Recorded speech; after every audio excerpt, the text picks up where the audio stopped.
This video is for the nurses who are looking to leave bedside and are looking to go into full-time home care nursing, such as either hospice, home health, or home infusion nursing, and also for those people who are looking for a side gig to do, as a per diem job. So if you guys are interested in watching, stay tuned.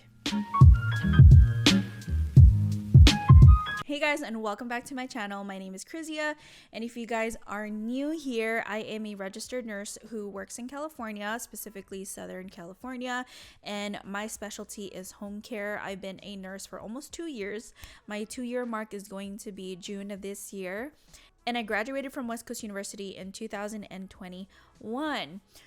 Okay guys, so it's been a little bit of a while since I last made my video, but it is the new year 2023, and I wanted to start off with a little bit of an update. So as you guys know, I was working in home health, but recently I did start a new job in home infusions. So now I am a home infusion registered nurse, and it has been a big learning curve because I've been doing IVs, which I didn't do, since nursing school. I only did like one IV in nursing school, so it's been a very big learning curve learning how to insert IVs, and yeah, just inserting IVs. It's such an amazing skill that I knew I wanted to work on, and so home infusion nursing is just a new challenge that I wanted to take and see where it would go, and so far I am loving it. Okay, so there's a couple things I'm going to be talking about in today's video because I have been getting messages from people on my Instagram asking me questions about what it's like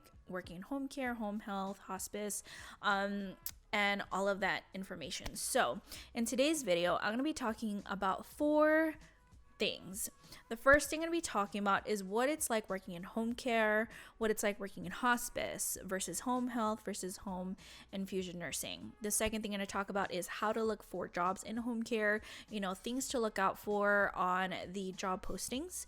The third thing I'm going to talk about is, the back end support. What is the support like working for a home care company while you're out in the field on your own?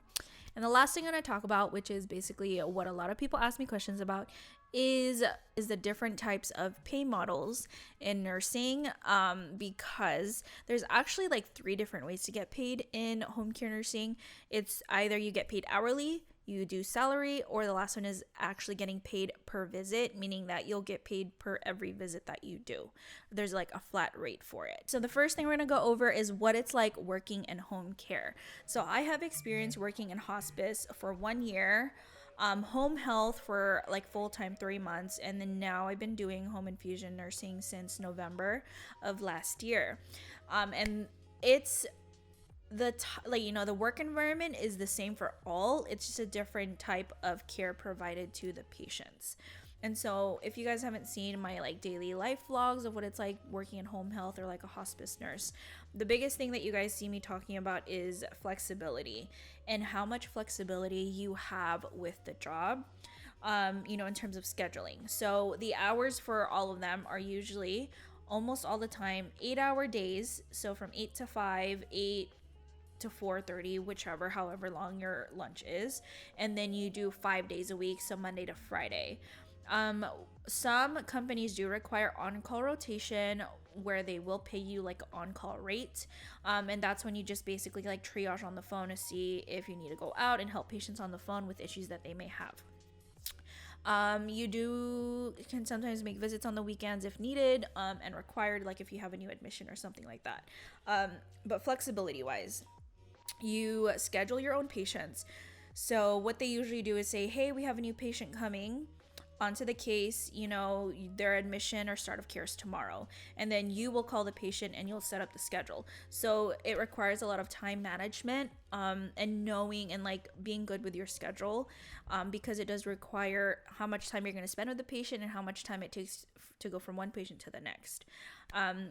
And if you can leave certain hours open if there's certain things that you need to do, but as long as you're meeting your company's like full-time requirements, then you will be getting paid your 40 hours a week basically. So you can start later than you want, you can start earlier than you want, you can end later than you want, you can end early. So it just depends, you make your own schedule. So this job is really great for people who, have kids and want to have time to go pick them up from school real quick between patients, or dropping them off at school, if that makes sense.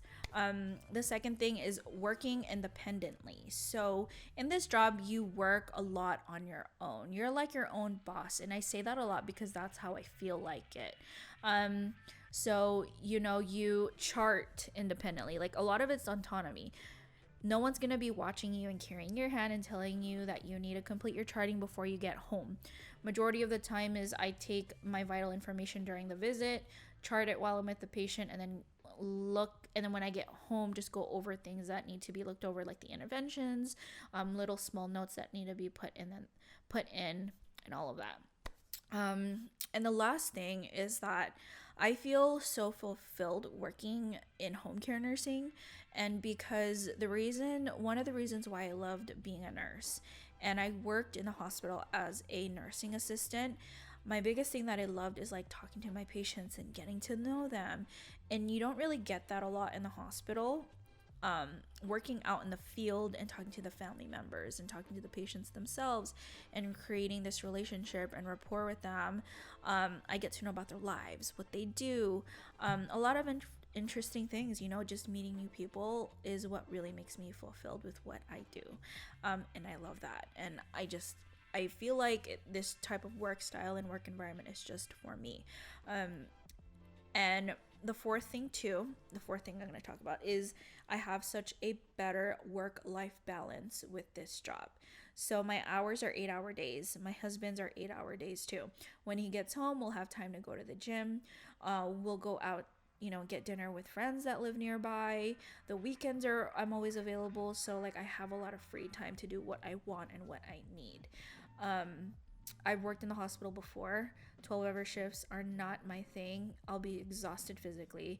I'll get headaches. I would want to call off work majority of the time. I'm just tired. I don't eat well. But with the current job I have, I'm able to get lunch whenever I want to, wherever I want when I'm out in the field. I go and get coffee at my favorite places. If I'm going to be in this area, I'm like, hey, I'm going to go stop by my favorite coffee place. If I'm by my husband's work, I'll stop by with him and we'll grab lunch together. So it's just a lifestyle that I love and just what works with my life and just makes me feel happy, right? Okay, so now let's compare the 3 different types of home care nursing. So we have hospice, home health, and we have home infusion. So it kind of goes with patients who require a lot more care and attention to basically just kind of straightforward visits. So when we have hospice, we're dealing with patients who are dying, who are at the end of life, and so they require a lot of attention. They'll need a lot of med changes. They'll sometimes go, if they're actively dying, into daily visits. You have to start seeing them every single day. Hospice, you deal more with families, you deal more with caregivers. It's a lot of education and more intensive care required for the patient, because you kind of have to be ready for these patients, because one day they're fine, the next day they're not, and then your schedule changes up pretty quickly. So you have to be a little bit more flexible when it comes to hospice. The types of cares that we provide in hospice is basically everything. Majority of it is med management. Just monitoring the patient to see any changes that they may having. They will be declining, and a lot of it is collaborating with the family, so communicating with them a lot. And with hospice as well, we deal with like Foley cath management, we deal with wound care, but nothing like acute, nothing extra than that really. And then we go into home health. So home health is basically, if you work in the hospital and you send a patient home, they're going on to home health. That's basically the patients that you get. These patients are coming home from an acute episode or an exacerbation. Patients who come home after having an AFib exacerbation, patients who are coming home having COPD exacerbation and they're now on oxygen, or you have patients who had surgery and have wounds that need care. They have post-op surgeries, you need staples removed, they need Foley cath management, PICC line management, antibiotic management, all these different stuff. So it's a lot of patients who are leaving the hospital, going home, helping them take care of themselves, teaching them what they need to do, and then discharging them, when they're safe to. So we do a lot of like wide range of things in home health, kind of very similar to patients of what we do in the hospital, but we don't administer meds. The patients do that themselves.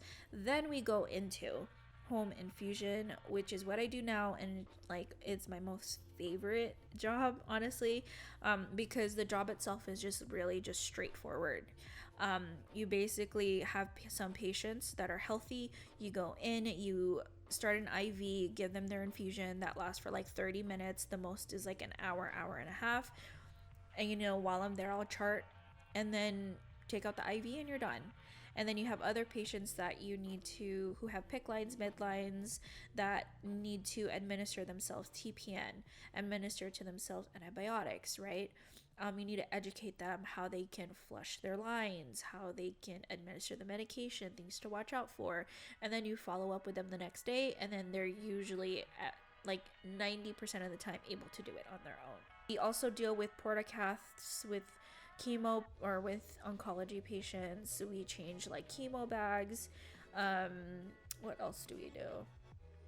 A lot of it's just like straightforward, focused on home infusion. So I really like that. I've learned a lot of my skills. If you're in the ER and working for like a per diem gig, I think home infusions would be for you. But anyways, those are the 3 different types of home care nursing that you can look into when finding a job. So the next topic we're going to talk about is job hunting. So how to look for jobs. My best friend at the moment is Indeed. So I'll go on Indeed and like look for jobs. And that's how I got my very first job. When looking for jobs on Indeed, you need to review the requirements. And this is especially for my new grad nurses who are looking for jobs to start off in, home care.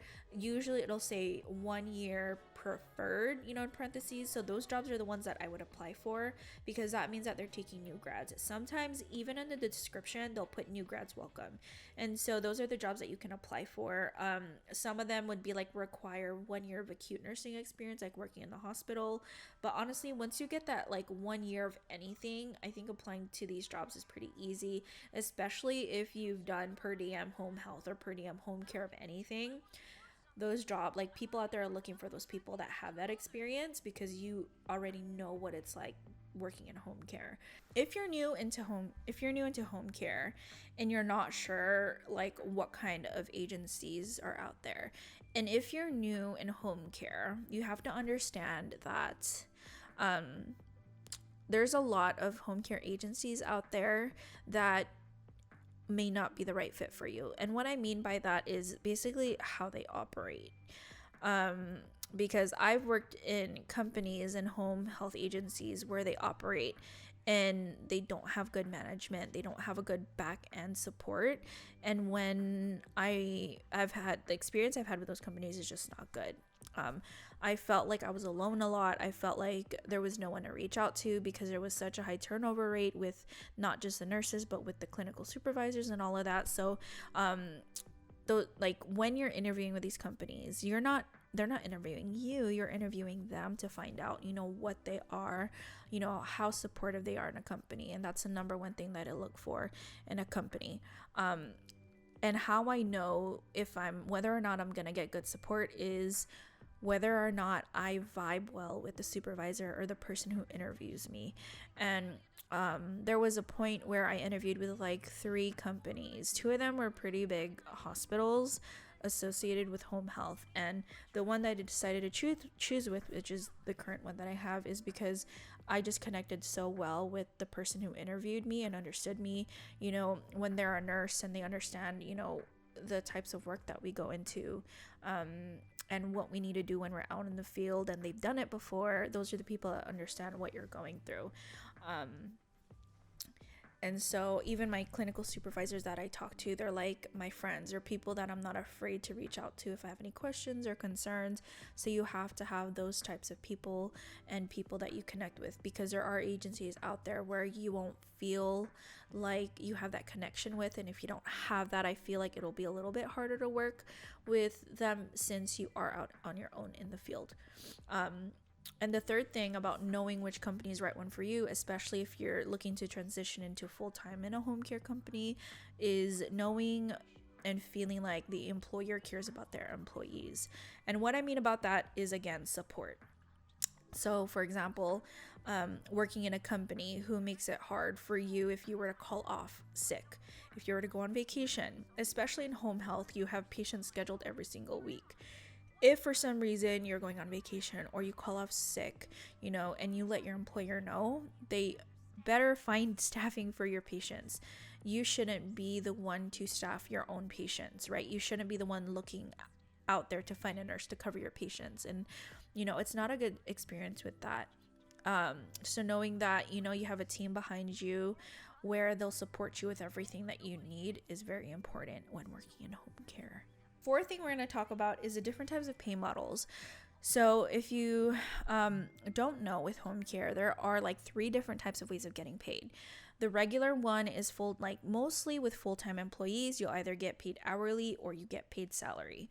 Full-time employees, if you're looking to switch into full-time home care, make sure that you're looking for jobs that offer an hourly rate or a salary rate.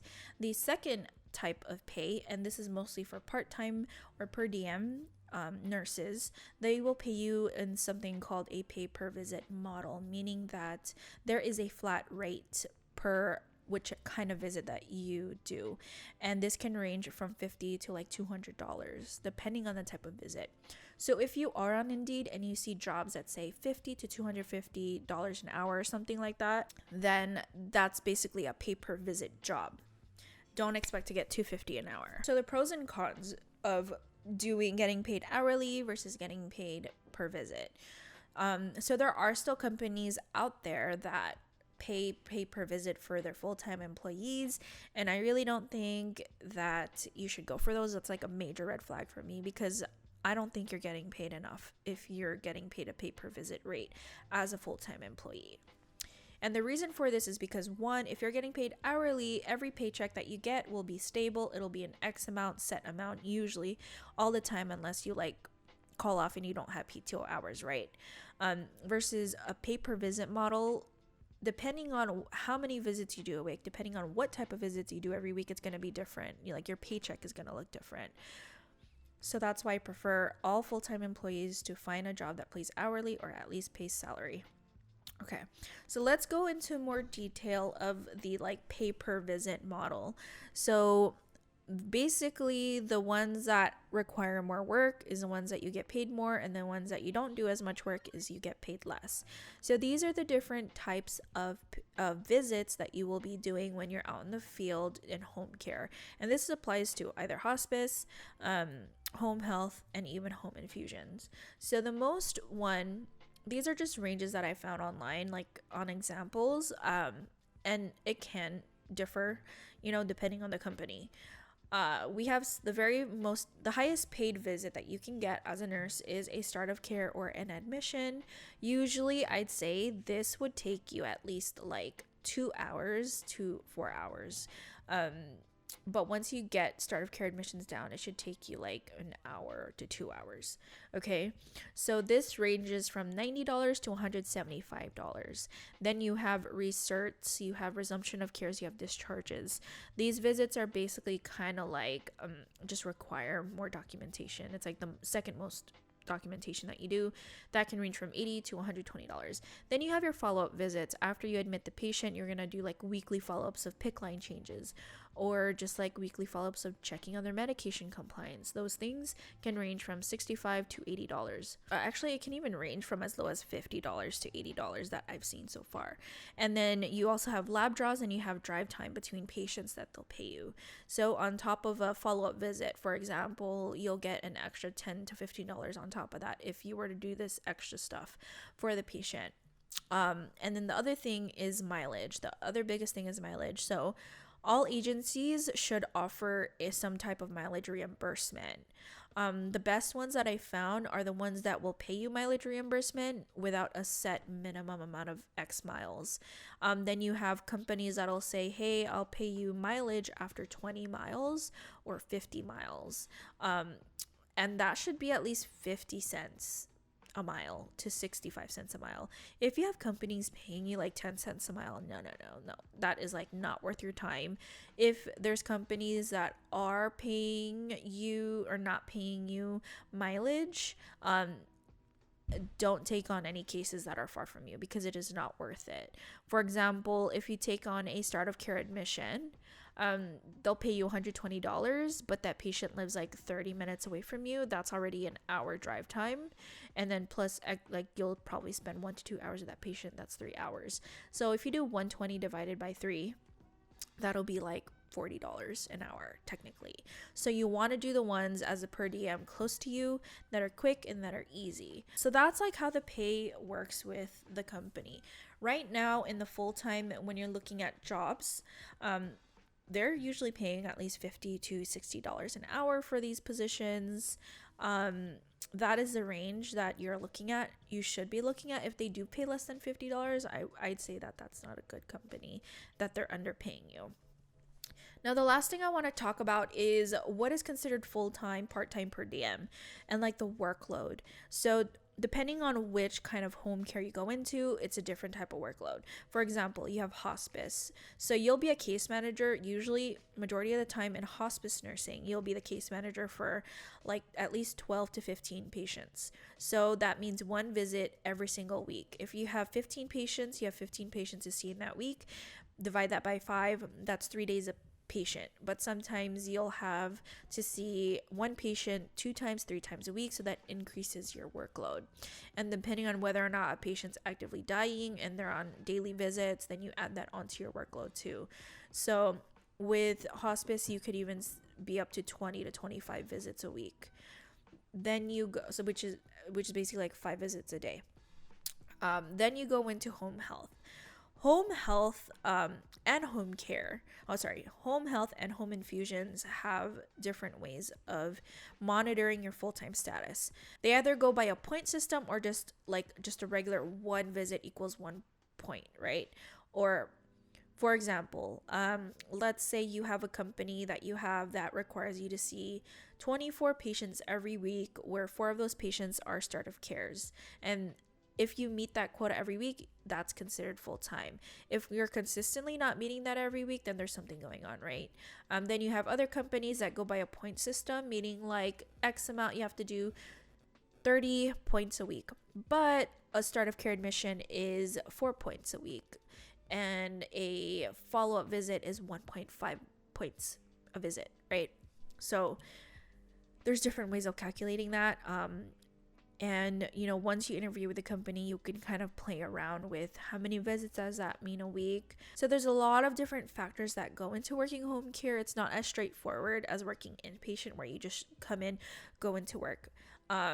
But usually when you find a full-time position as hourly or salary pay, that should be fine. So I hope that makes sense. It was a lot of information and it can get confusing. But one thing is to shop around, get the best rates that you can. Make sure that the company you work for provides you with the best support. So again, if you guys have any questions or concerns, or you're interested in getting into home health or home care, you can go ahead and DM me on Instagram at @Krizia__. So thank you guys for watching. I'm excited for the new year and to see what's to come this year. And if you guys haven't subscribed yet, don't forget to hit subscribe. I'll see you guys next time.